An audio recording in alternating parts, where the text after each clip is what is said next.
প্রিয় শিক্ষার্থীবৃন্দু, আসসালামু আলাইকুম। আশা করি তোমরা সবাই ভালো আছো। আজকে ভেক্টরের পরবর্তী ক্লাসে তোমাদেরকে আমি স্বাগতম জানাচ্ছি। তো আজকে আমরা যে বিষয়টা নিয়ে কথা বলবো সেটা হলো ভেক্টর যোগের একটা উপায়। আমরা এর আগের ক্লাসগুলোতে দেখেছি যে ভেক্টরের যোগফল নির্ণয় করার যে পদ্ধতিগুলো আমরা জানি তাদের মধ্যে কিছু কিছু সীমাবদ্ধতা আছে। যেমন ধরো যে যখন আমি সামুদ্রিক সূত্র ব্যবহার করছি, দুটোর বেশি পারছি না, ত্রিভুজ সূত্র ব্যবহার করছি, দুটোর বেশি একসাথে পারছি না। তো এই সমস্যাটা আমরা সমাধান করেছিলাম কিছুটা বহুভুজ সূত্র দিয়ে, যে সেখানে অনেকগুলো ভেক্টর যোগফল বের করা যায়, বাট প্রসেসটা কিন্তু একটু জটিল। ঠিক আছে, ওখানে কি লাগছে, স্কেল লাগছে, চাঁদা লাগছে, হ্যান ত্যান হাবিজাবি অনেক কিছু লাগছে। তো আজকে আমরা একটা বিশেষ পদ্ধতি শিখব। ঠিক আছে, যে পদ্ধতিতে আমরা ভেক্টর রাশির যোগ, অনেকগুলো ভেক্টরের যোগ, 10টা 20টা 30টার যোগ খুব সহজে করে ফেলতে পারবো।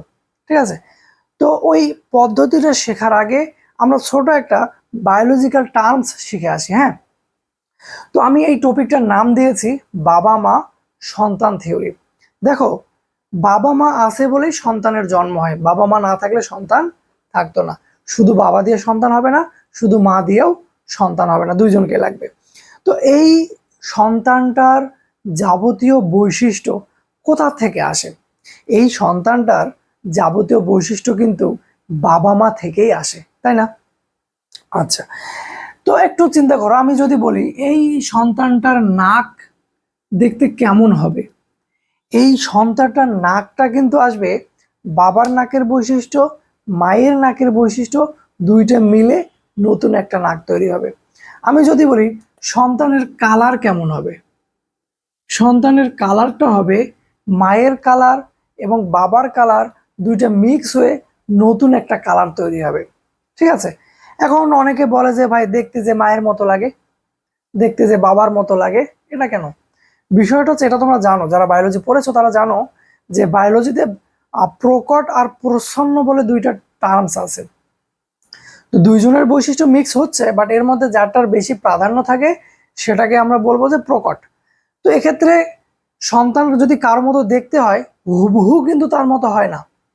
ঠিক আছে, তো কিছুটা অন্য বৈশিষ্ট্য মিক্স থাকে, সেটা হলো মায়েরটা।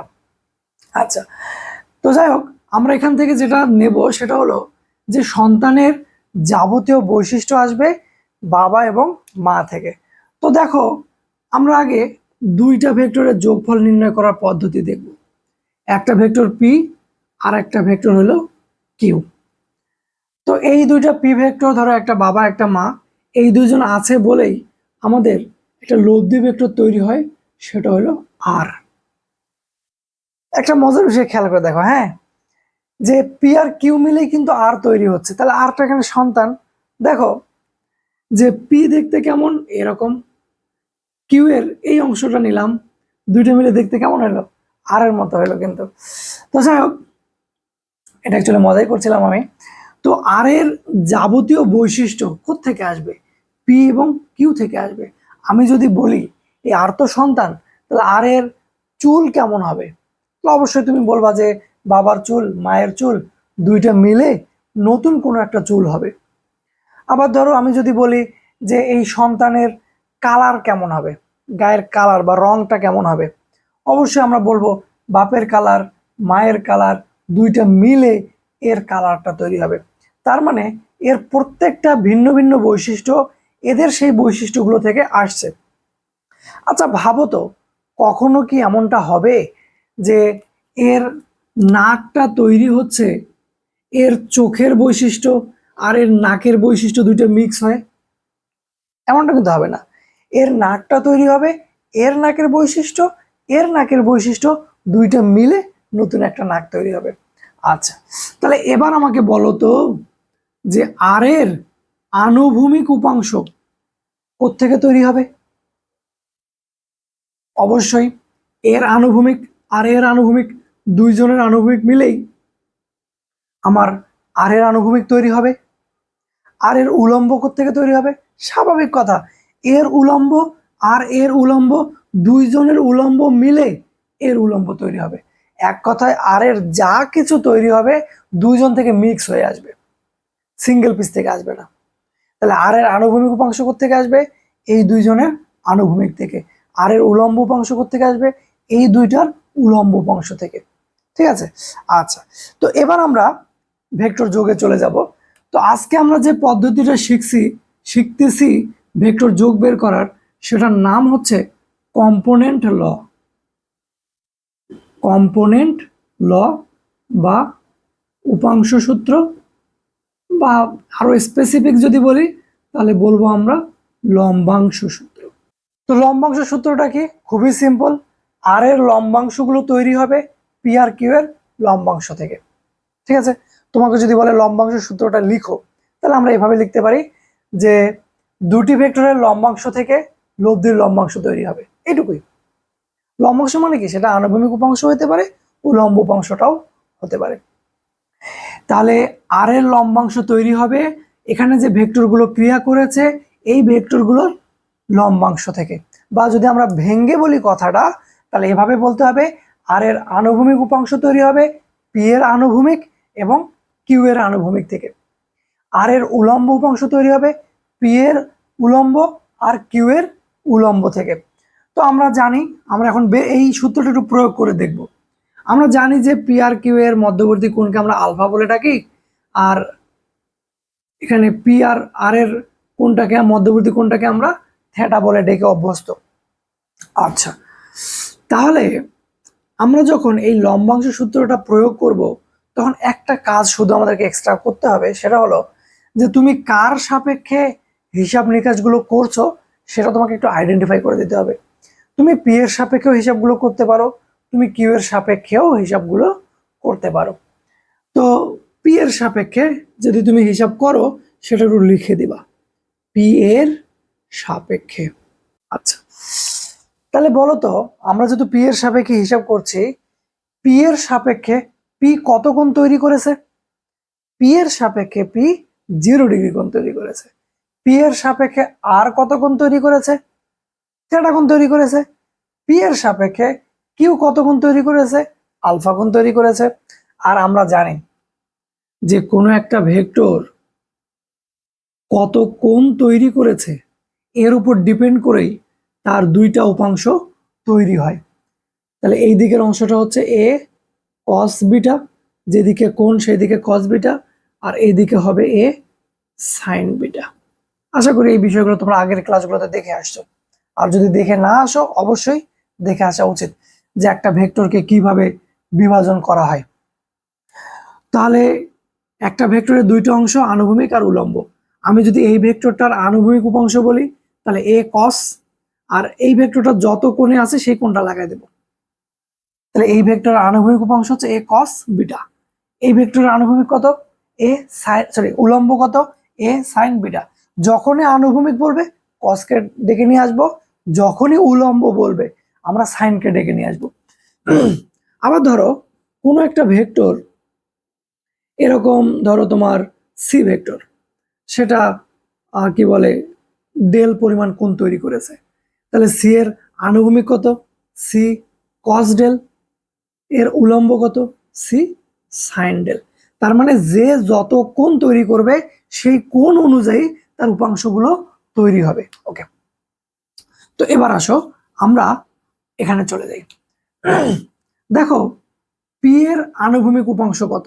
তো আমরা যেহেতু পি এর সাপেক্ষে বলছি, পি এর আনুভূমিক মানে প্রথমে তোমাকে পি কস লিখতে হবে। আনুভূমিক মানে কস। তাহলে পি কত কোণ তৈরি করেছে? সে 0 ডিগ্রি কোণ তৈরি করেছে। পি এর উলম্ব কত? উলম্ব মানে সাইন, পি সাইন। পি কত কোণ তৈরি করেছে? 0। আমরা যদি কিউ এর ক্ষেত্রে চিন্তা করি, কিউ এর আনুভূমিক কত? কিউ কিন্তু পি এর সাথে আলফা কোণ তৈরি করেছে। যাবতীয় হিসেব আমাকে পি এর সাপেক্ষে করতে হবে, এই সিদ্ধান্ত আমরা আগেই নিয়েছি। তাহলে কিউ এর আনুভূমিক, অবভিয়াসলি কিউ কস আগে দেব, এরপর দেখব কিউ কত কোণ তৈরি করেছে। কিউ আলফা কোণ তৈরি করেছে, এই যে আলফা দিয়ে দিলাম। কিউ এর উলম্ব কত? উলম্ব মানেই আগে তুমি সাইন দিয়ে দাও। সে কত কোণ তৈরি করেছে? আলফা কোণ তৈরি করেছে। এবার আসো আর, আর এর আনুভূমিক কত? আনুভূমিক মানেই কস, আর কস। তো আর কত কোণ তৈরি করেছে? থিটা। আর এর উলম্ব কত? আর সাইন। কত কোণ তৈরি করেছে? থিটা। তাহলে এইভাবে আমরা প্রত্যেকটা ভেক্টরের উপাংশগুলো বের করে নিতে পারি। তো এবার আমরা আমাদের লম্বাংশ সূত্রটা অ্যাপ্লাই করব। সেটা কি, যে এই ভেক্টরের আনুভূমিক আর এই ভেক্টরের আনুভূমিক দুইটা মিলে তৈরি হবে লব্ধির আনুভূমিক। দেখো, এই ভেক্টরের আনুভূমিক আর ওই ভেক্টরের আনুভূমিক দুইটা মিলে তৈরি হবে লব্ধির আনুভূমিক। এর উলম্ব আর এর উলম্ব দুইটা মিলে তৈরি হবে লব্ধির উলম্ব। খেয়াল করছো? ওই যে বাবা মা সন্তান থিওরি, এর যাবতীয় বৈশিষ্ট্য এদের দুইজন থেকে মিক্স হয়ে আসবে। তাহলে আর এর আনুভূমিক যেটা সেটা তৈরি হবে এদের আনুভূমিকগুলো থেকে, আর এর উলম্ব যেটা সেটা তৈরি হবে এদের উলম্বগুলো থেকে। তো এভাবে যে আমরা করলাম, আমরা আসলে সঠিক কাজ করলাম কিনা এটা একটু বের করি। দেখি আমাদের পুরাতন যে রেজাল্ট গুলো ছিল তাদের সঙ্গে মিলছে কিনা। তাহলে আমরা আর সাইন থিটা সমান কি লিখতে পারি? আর সাইন থিটা সমান আমরা লিখতে পারি সাইন 0 মানে তো 0, তাহলে 0 plus q sine alpha, q sine alpha. আর কস থিটা সমান কি লিখতে পারি? আর কস থিটা সমান আমরা লিখতে পারি কস 0 মানে 1, তাহলে P plus Q cos alpha. ধরো এটা সমীকরণ 1, এটা সমীকরণ 2।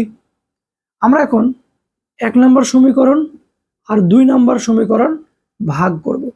ভাগ করলে বাম সাইডের গুলো বামে ভাগ হবে, r sine theta by r cos theta. ডান সাইডের গুলো ডানে ভাগ হবে, q sine alpha p plus Q cos alpha. তাহলে আর আর কেটে যাবে, sine theta by cos theta মানে ট্যান থিটা। একটু খেয়াল করে দেখো, তোমাদের কিন্তু এখন চেনা চেনা লাগার কথা কিউ সাইন আলফা। এর আগেও কিন্তু আমরা যখন সামান্তরিক সূত্র অ্যাপ্লাই করেছিলাম তখন থিটা বের করার জন্য কিন্তু সেম সূত্রই আসছিল। তার মানে আমরা এই পদ্ধতিতে এভাবে করে থিটাটা বের করতে পারবো। আচ্ছা, আবার 1 নম্বর সমীকরণ আর 2 নম্বর সমীকরণকে আমি বর্গ করে যোগ করব। তাহলে বামের গুলো বামে বর্গ, ডানের গুলো ডানে বর্গ। তাহলে r square sine square theta, q square sine square alpha, r square cos square theta. এখানে স্কোয়ার করতে গেলে a plus b whole square সূত্র পড়বে, তাহলে a square plus 2ab plus b square. এবার আমাদের দুইটা যোগ করতে হবে। তাহলে এখানে যদি যোগ করি আর স্কোয়ারটা কমন যাবে। আচ্ছা, আমি একটা লাইন একটু বেশি করে লিখি, তোমাদের বুঝতে সুবিধা হবে। তাহলে r square sine square theta plus r square cos square theta. এই পাশেরগুলো যোগ করে নিই, q square sine square alpha p square 2p Q cos alpha plus q square cos square alpha. আমরা চাইলে এখানে আর স্কোয়ার কমন নিতে পারি, তাহলে sine square theta plus cos square theta. আমরা এই যে এই জায়গা আর এই জায়গা এই দুইটা পজিশন মিলে কিউ স্কোয়ার কমন নিতে পারি, তাহলে sine square alpha plus cos square alpha হবে। আর বাকিগুলো রেখে দিলাম যেমন আছে তেমন। তাহলে এটাকে যদি আমরা একটু সাজাই লিখি তাহলে কি দাঁড়াচ্ছে একটু দেখে নাও। তাহলে আমার ফাইনালি রেজাল্ট দাঁড়াচ্ছে আর স্কোয়ার সমান, এটা কিন্তু 1 তোমরা জানো, কিউ স্কোয়ার কারণ এটার মান 1 plus P square plus 2p Q cos alpha. খেয়াল করে দেখো, চেনা চেনা কিন্তু লাগার কথা। আমরা যখন সামান্তরিক সূত্র দিয়ে যোগফল বের করেছিলাম ফাইনাল রেজাল্ট কিন্তু এটাই এসেছিল। তার মানে আমরা যদি লম্বাংশ সূত্র অ্যাপ্লাই করি তাহলে কিন্তু সঠিক রেজাল্টই পাবো, এতে কোনো সন্দেহ নাই। তাহলে এখান থেকে আসো আমরা একটু পড়াটা সংক্ষিপ্ত করে নিই। যে তোমাকে যদি বলে লম্বাংশ সূত্র কি, আমরা বলবো যে কোনো একটা বিন্দুতে যদি একাধিক ভেক্টর ক্রিয়া করে তাদের লম্বাংশের সমষ্টি হলো লব্ধির লম্বাংশ, তাদের লম্বাংশের সমষ্টি হলো লব্ধির লম্বাংশ। তুমি যদি আরেকটু বিস্তারিত বলতে চাও তাহলে বলতে পারো যেগুলো ভেক্টর প্রয়োগ করা হচ্ছে তাদের আনুভূমিক উপাংশের সমষ্টি থেকে লব্ধির আনুভূমিক উপাংশ তৈরি হবে, যেগুলো ভেক্টর ক্রিয়া করছে তাদের সবার উলম্ব উপাংশের সমষ্টি থেকে লব্ধির উলম্ব উপাংশ তৈরি হবে। সোজা বাংলা কথায় যে ভেক্টরগুলো আমরা প্রয়োগ করব এই দুটো থেকে আর মানে আর এর যাবতীয় বৈশিষ্ট্য তৈরি হবে। এখন আমরা একটা ম্যাথ প্র্যাকটিস করি যে আমরা এই পদ্ধতিতে ম্যাথটা করতে পারছি কিনা। আচ্ছা, এগুলো বিষয় দিয়ে এগুলো আর দরকার নাই। মনে করো যে এই বিন্দুতে অনেকগুলো ভেক্টর ক্রিয়া করছে, আমি 4টা দিচ্ছি। এইদিকে 10 নিউটন বল, এইদিকে 20 নিউটন বল, এইদিকে 30 নিউটন বল, এইদিকে 40 নিউটন বল। মানে একটা বস্তুর উপরে 4টা বল আমি প্রয়োগ করলাম। ঠিক আছে, এই কোণটা হচ্ছে তোমার 30 ডিগ্রি, এই কোণটা হচ্ছে আমার 30 ডিগ্রি, এই কোণটা হচ্ছে আমার একটু বেশি করে দিই 50 ডিগ্রি দিই। এখন তোমাকে বলা হলো এই বিন্দুতে এতগুলো ভেক্টর যে যোগ করা হইলো সেই যোগফলটা কত, এতগুলো ভেক্টর যে যোগ করা হলো সেই যোগফলটা কত। আচ্ছা, তো এই যোগফলটা যদি আমরা বের করতে যাই, আমরা সামান্তরিক দিয়ে পারছি না, সামান্তরিক দিয়ে অনেক জটিল হয়ে যাবে, কারণ সামান্তরিক শুধু 2টা দিতে পারে। প্রথমে এই 2টার কাজ করতে হবে, তারপর ওই যোগফলের সাথে এটার যোগফল করতে হবে, সেটার সাথে আবার এটার যোগফল করতে হবে, অনেক বড় হয়ে যাবে। ঠিক আছে, আমরা ওই ঝামেলায় আপাতত যাচ্ছি না। আমাদের টার্গেট যে আমরা লম্বাংশ সূত্র দিয়ে এই সমস্যাটা সমাধান করব। তাহলে প্রশ্ন কি? প্রশ্ন হচ্ছে লব্ধির মান ও দিক নির্ণয় করো, মান ও দিক নির্ণয় করো। ওকে, তো আমি আগেই বলেছি যে যে কোনো একটা সাপেক্ষে করতে হয়, যে তুমি ধরে নাও লব্ধি এদের মাঝখানে কোনো একটা জায়গায় আছে, একটা জায়গায় এতগুলো বল যেহেতু প্রয়োগ করা হয়েছে, সো লব্ধি কোথাও না কোথাও থাকতে পারে। তো লব্ধিটা কোথায় থাকবে এটা ধরো তুমি জানো না, তো তুমি কি করবা, ইচ্ছা মতো একটা দিক ধরে নিবা, মনে মনে ধরে নিলা যে লব্ধিটা হচ্ছে এই পজিশনে আছে, সে 10 নিউটনের সাথে থেটা কোণে আছে। তোমার যদি এই ধরাটা ভুলও হয়, রেজাল্ট কিন্তু তুমি সঠিক পাবা। তোমাকে যখন লম্বাংশ সূত্র প্রয়োগ করতে বলবে তখন তুমি কি করবা, লব্ধিটা কোথায় হবে তুমি এটা ইচ্ছা মতো তোমার ধরে নিবা, ঠিক আছে, ধরে নিলাম লব্ধিটা এখানে। আচ্ছা, তো আমরা একটা কথা যেহেতু ধরে নিয়েছি, কথাটা লিখে নিই। মনে করি লব্ধি 10 নিউটনের সাথে থেটা কোণে ক্রিয়াশীল। খেয়াল করে দেখো, আমরা লব্ধির যে দিকটা ধরেছি সেটা কিন্তু 30 ডিগ্রিরও কম ধরেছি, তাই না? কারণ এই কোণটা যদি 30 ডিগ্রি হয় 10 থেকে 20-এর মাঝে, তাহলে আমি যেটা ধরলাম সেটা কি, অবশ্যই কম ধরেছি। এখন আমরা দেখব আমাদের সঠিক রেজাল্টটা কতটুকু হয়।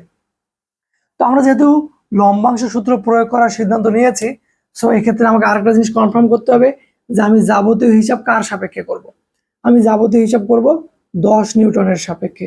অন্য যে কারো সাথেই করো, রেজাল্ট তুমি সেম পাবা, 10 নিউটনের সাপেক্ষে। তাহলে আমাদের লম্বাংশ সূত্রটা কি, এদের সবার আনুভূমিক উপাংশ মিলে লব্ধির আনুভূমিক তৈরি হবে, এদের সবার আনুভূমিক থেকে লব্ধির আনুভূমিক হবে, এদের সবার উলম্ব থেকে লব্ধির উলম্ব তৈরি হবে। ঠিক আছে, এই কনসেপ্টটা আমরা ব্যবহার করব। তাহলে আমাদের লব্ধি যেটা, লব্ধির উলম্ব উপাংশ কত, উলম্ব উপাংশ মানে আগে সাইন দিয়ে দিব, এরপর দেখব আর কত কোণ তৈরি করেছে সাপেক্ষের সাথে, আর থেটা কোণ তৈরি করেছে বলে আমরা ধরেছি। তাহলে লব্ধির উলম্ব উপাংশ হচ্ছে আর সাইন থেটা। এবার আসো, এই আর সাইন থেটা কোত্থেকে তৈরি হবে, এদের প্রত্যেকের উলম্ব উপাংশ থেকে। 10-এর উলম্ব কত, উলম্ব মানে আগে সাইন লাগাই দাও, 10 কত কোণ তৈরি করেছে, আমাদের সাপেক্ষ 10, তাহলে 10-এর সাথে 10 0 ডিগ্রি কোণ তৈরি করেছে। 20-এর উলম্ব কত, যেহেতু 20-এর উলম্ব বের করব, তাহলে 20 সাইন। এবার দেখো 20 সাপেক্ষের সাথে কত কোণ তৈরি করেছে, তাহলে 20 সাপেক্ষের সাথে 30 ডিগ্রি কোণ তৈরি করেছে। এবার আসো 30-এর উলম্ব উপাংশ কত, তাহলে প্রথমেই আগে আমরা 30 সাইন দেব, সাইন দিয়ে দিলাম। তো 30-এর কোণটা কত, দেখো কোণ কিন্তু এখানে 30 আছে, এখানে 30 আছে, আমাকে দেখতে হবে আমি যাকে সাপেক্ষ নিয়েছি তার সাথে কত কোণ, তাহলে 30 10-এর সাথে কোণ তৈরি করেছে যেটা, সেটা দিতে হবে। তার মানে একজনকে সাপেক্ষ নিয়ে যাবতীয় কোণ ওর সাপেক্ষে আমি চিন্তা করছি। তাহলে 40-এর উলম্ব কত, আগে সাইন দাও, এরপর দেখো 40 কত কোণ তৈরি করেছে, তাহলে 30 30 60 60 আর 50 110। এবার আমরা এই সবগুলো একটু ক্যালকুলেটর দিয়ে বের করে নেব। আচ্ছা বাবা, ক্যালকুলেটর চলে আসো। তাহলে 10 sin 0, 10 sin 0 মানে 0, যদিও 20 sin 30, 20 sin 30 plus 30 sin 60 plus 40 sin 110। তাহলে আমাদের রেজাল্ট আসতেছে 73.6। 73.6। এবার আমরা আর এর আনুভূমিক উপাংশটা বের করব। ঠিক আছে, আর এর আনুভূমিক উপাংশ কত? তাহলে আর কস, আর তো থিটা কোণ তৈরি করেছে, তাহলে আমরাও থিটা দিয়ে দিলাম। আর এর আনুভূমিক উপাংশ কোথা থেকে তৈরি হলো? সবগুলোর আনুভূমিক উপাংশ থেকে তৈরি হবে। তাহলে এক এক করে সবার আনুভূমিক নেই আমি। 10-এর আনুভূমিক কত? 10 কস। আনুভূমিক মানে আগে কস দেব, এরপর দেখবো যে সে কত কোণ তৈরি করেছে। তো 10 সে 0 ডিগ্রি কোণ তৈরি করেছে। 20 আনুভূমিক, যেহেতু আগে কস দাও, তাহলে 20 কস। 20 কত কোণ তৈরি করেছে? 30। এবার 30 দাও। 30 এর আনুভূমিক উপাংশ কস 60। 40-এর আনুভূমিক 40 কস 110। এবার আমরা দেখব রেজাল্টটা কত হয়। এটা আসছে 28.64। 28.64 আরেকবার চেক করে নিই। হ্যাঁ, 28.64। তাহলে এই যে দুইটা সমীকরণ আমি পাইলাম, আর সাইন থিটা সমান এটা, আর কস থিটা সমান এটা। আমার তো টার্গেট হলো আর এর মান আর থিটার মান বের করা। এই যে দুইটা অজানা রাশি, এই দুইটা রাশি সমাধান করলেই কিন্তু আমরা আর এবং থিটার মানটা পেয়ে যাব। তো আমরা 1 নাম্বার সমীকরণ আর 2 নাম্বার সমীকরণ ভাগ করে দিই। তাহলে এটা যদি ভাগ করি, বাম সাইডে আর সাইন থিটা ভাগ r cos theta, r sine theta by r cos theta. ডান পাশে 73.6 বাই 28.64। তাহলে এখানে পাচ্ছি আমরা tan থিটা ইকুয়াল, এটার ভাগফলটা কত হয় একটু দেখে নিই। এটার ভাগফলটা হবে 73.6 ভাগ 28.64, তাহলে 2.57। 2.57, তাহলে থিটা সমান tan ইনভার্স 2.57। দেখি রেজাল্ট কি আসে। শিফট tan 2.57, 68 ডিগ্রি আসছে। তাহলে 68.74 ডিগ্রি। দেখো লব্ধির দিকটা কিন্তু আমরা পেয়ে গেছি। খেয়াল করে দেখো, আমি যেভাবে লব্ধির দিকটা ধরেছিলাম, এতে করে মনে হচ্ছে যে লব্ধিটা এই 10 আর 20-এর মাঝখানে আছে, কিন্তু রেজাল্ট কি আসছে 68। তার মানে এইটুকু তো 60, এটারও এই দিক চলে গেছে, মানে 60-এরও বেশি হয়ে গেছে। আর এটা কিন্তু হওয়াটাও স্বাভাবিক, কারণ এই দিকের বলগুলো তো বড়, লব্ধি ওই দিকেই হবে। ঠিক আছে, তাহলে লব্ধিটা হচ্ছে আমাদের 68.74। ওকে, এবার আমরা আরেকটা কাজ করব। সেটা কি কাজ? আমার তো থিটার মান বের হলো, থিটার মানটা যে কোনো একটা সমীকরণে বসাই দিলেই আমরা আর এর মানটা পেয়ে যাব। তো আমরা ওভাবে করব না, আমরা একটু ভিন্নভাবে করব। আমরা কি করব, সমীকরণ 1-কে স্কোয়ার করব, 2-কে স্কোয়ার করে যোগ করে দেব।